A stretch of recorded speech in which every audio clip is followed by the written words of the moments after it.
Life itself full of struggle and wealth. Guilty Rich men Simpson. and police incarcerated. Let's go. City. So I want to get into your album, Ode to the Ghetto. What was your mind state about it and making it, and what's your favorite track on the album? My favorite track would probably be a track I got called The Real Me, or I got another song called My Moment. Both tracks produced by Black Milk.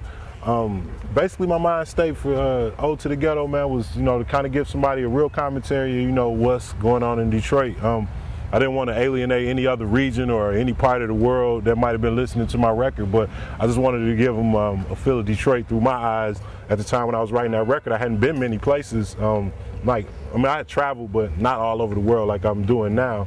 So, basically my mind state was, for me to give the city, to the listener. You know what I'm saying?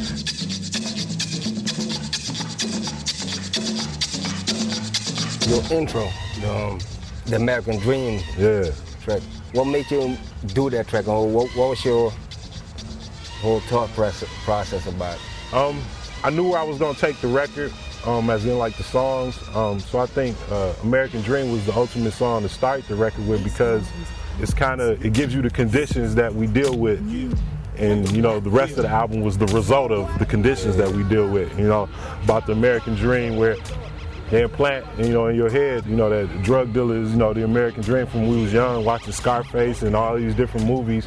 It just kind of gave you a feel, just the presidents and, just different things of how they were letting drugs come into our country and letting people fall victim to, the drugs that they put there, and then, crucifying them, arrest them for it. So, never should have taught them that a gun shoots lead. How you giving young fellas a taste of fast money, and how hard it is to get out of that cycle of getting that fast money. Dude might, sell a couple packs, make $1,000 in a week.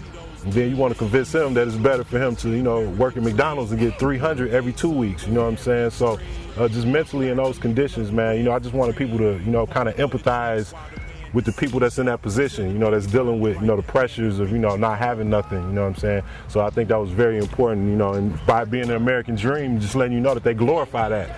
And then when you live that American dream, it becomes your American nightmare, because the police come and they kick in your door and take you to jail and, embarrass you in front of your family and, put your name all over the paper, and, And I just think it was real hypocritical seeing that the people that crucify you for is the same people that put it there, what I'm saying?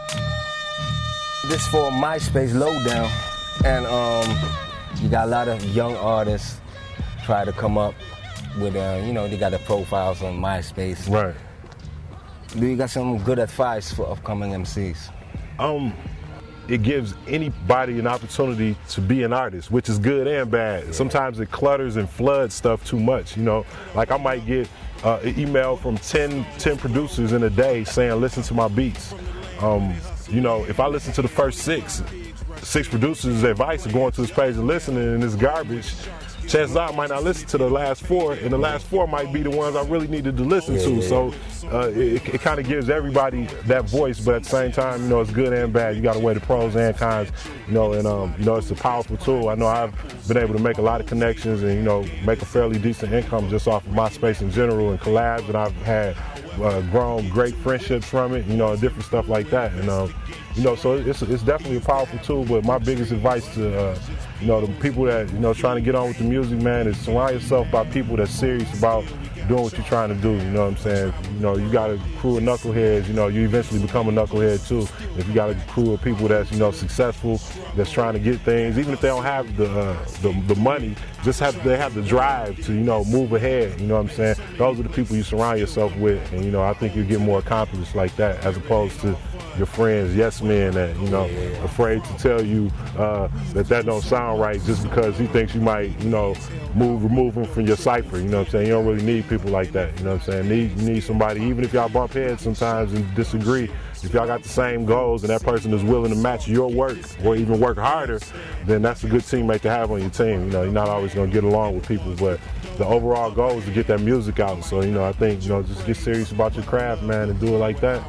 And sky's the limit. You can do anything. Yeah. Thanks for your time. No problem. And interview. No doubt. Peace. When I'm in the spot with a blunt lit, with my homies from the hood that I run with. Yeah, it's Guilty Simpson letting you know right now you're rocking with myspace.com, Lowdown, for all the hip-hop news, best fresh artists like myself and him, you know what I'm saying, giving you that hip-hop like you deserve, baby. Keep it up, keep it real. Where I'm from.